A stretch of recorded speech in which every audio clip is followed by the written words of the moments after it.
It's one of the biggest employer markets in our lifetime. Are you ready?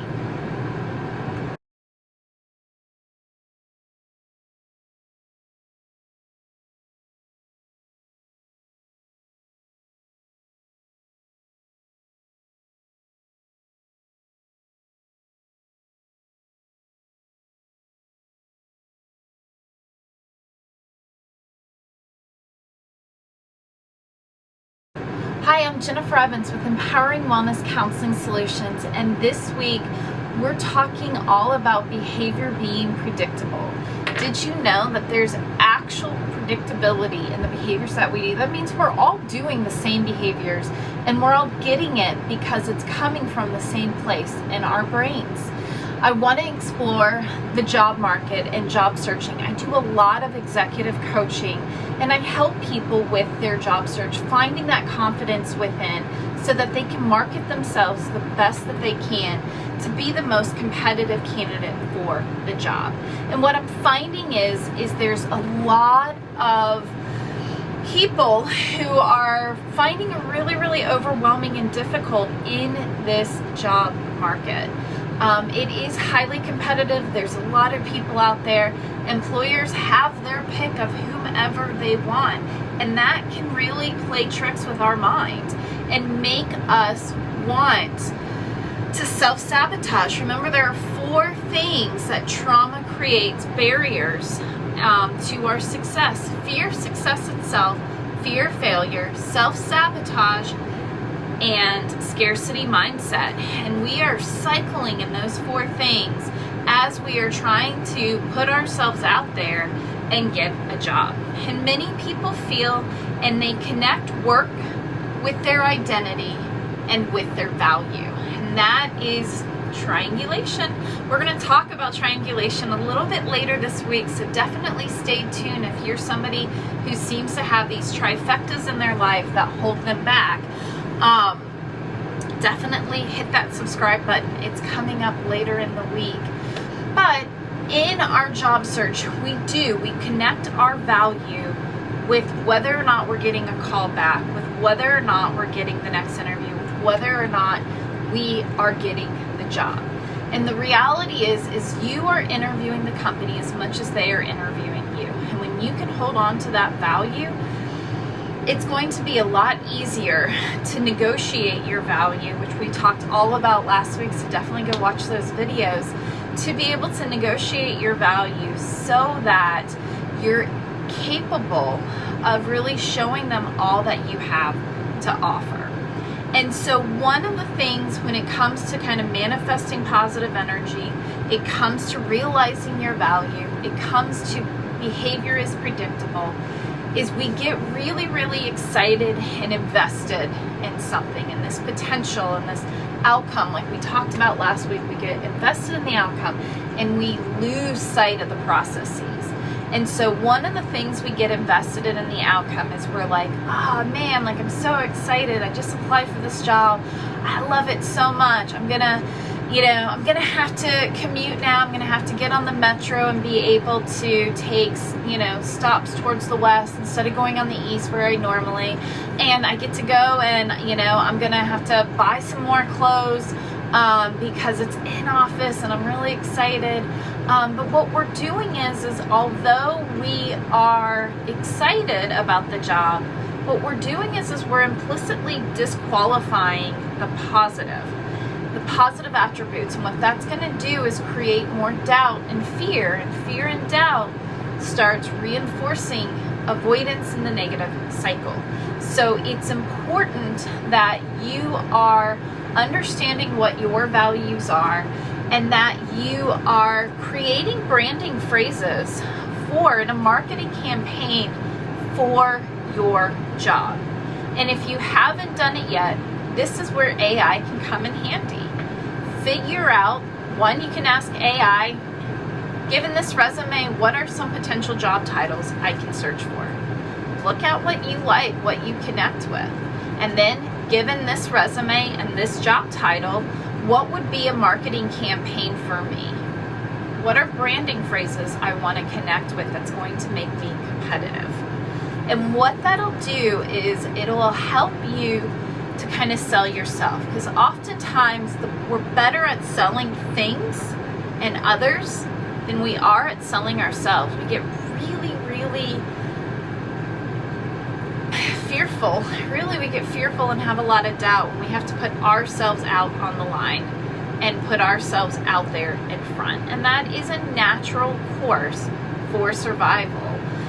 It is something that we see in nature because that first wildebeest can get eaten by the crocodile, but all the wildebeests do have to go over the river to chase the reins and grab that grass, or they're all going to die anyway. So be the wildebeest, and have the faith to put yourself out there, and that you aren't going to be the one who gets eaten while everybody tramples you. And so ways that we can find our branding phrases and stay confident is to build an elevator speech. And an elevator speech is really understanding using the key branding phrases that AI gave you. And then what you're going to do is you are going to say, brand yourself as the job title you want, and then tell a story and a narrative of how you're the most competitive for that job title. Do not read your resume. Nobody wants to hear it. They all read it if they were interested in you. They don't want to hear you read it. We barely spend much time on looking at resumes. So I guarantee you nobody wants to hear you read it. So come up with a story of how you have found this title and how you are interested in this job title, and then how do you make a unique qualification to be the best and most competitive candidate for that job. And what that's going to do is, one, it's going to inform your job search. It's going to show you exactly what positions to apply to. Two, it's going to target your resume. You're going to use that elevator speech for your professional summary. You're going to have those components come in, and you're going to start putting that in your professional summary and start using those branding phrases in your experience. Three, you're going to use the literal elevator speech for your interview. Can you see how much more confidence you have when you start using the same exact language throughout the entire process of your job search? It changes things, doesn't it? Because now you're not like, oh, I don't know, like, should I pull from here and then maybe over here, and here I'm flooded with 30 different things and I don't know what to choose. You click on, you find your branding phrases, and then you use them over and over again. We know Nike is just do it. And when we see a swoosh, we know exactly what it is. Why? Because we've been used to seeing it over and over and over again. That's what we want to do for ourselves. When we see a branding phrase, we know it's ours. When other people see a branding phrase, they're going to think about us. That's the whole point. And that's how you find your value. And as you are building your value, what you're going to see is that you are more comfortable, that you are more action-oriented, that you are able to interact more in the here and now instead of kind of fight, flight, freeze, and just kind of letting you kind of go blank and you just start talking, and you don't even know what you're saying, and you're even telling yourself, like, stop, this is bad.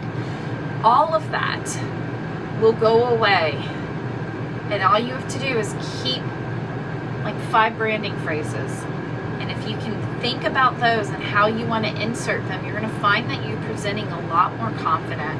You're going to find that you are more connected and you're able to hear things because you're listening for how do you want these branding phrases to be tied back in to the conversation.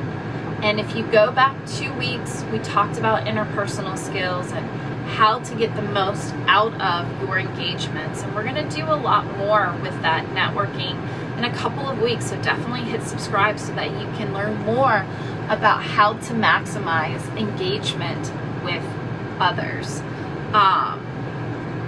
And so the more that we are having this consistent narrative, the more that we are sharing those branding phrases, the more that you're going to be able to target that role.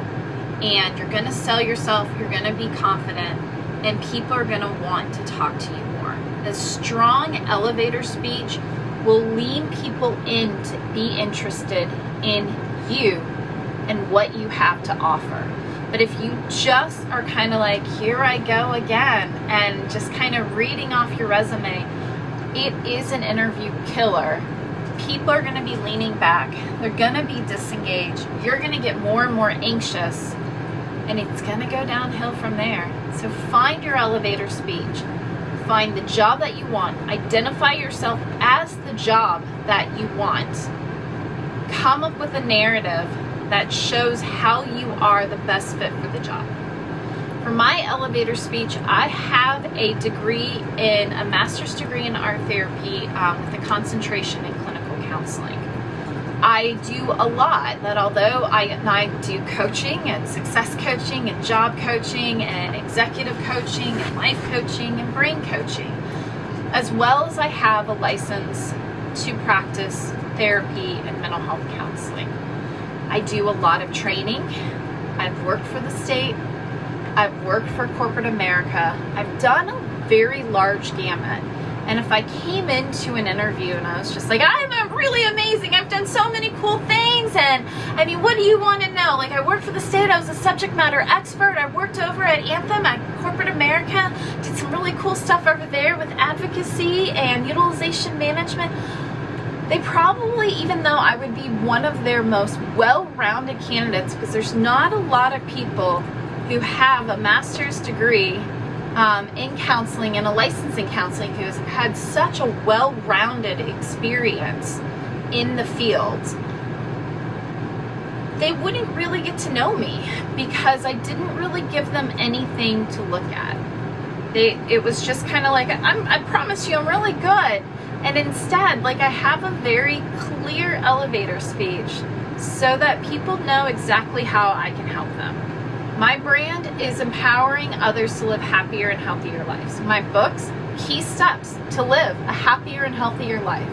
When you come to me, you know that you're going to find joy and purpose and wellness in your life. And that could be that you want to stop smoking. That could be that you want to become a C-suiter and you're not really sure how to get there. That could be that you want to retire at 45 and you're not trying to play the corporate game anymore. It could be that you have severe anxiety and it's really, really hard for you to leave your house. It could be that you're severely depressed and have thoughts that you want to end your life because of how hopeless and helpless you are. It could be anything, because we all yearn to live a happier, healthier life, a more purpose-driven life.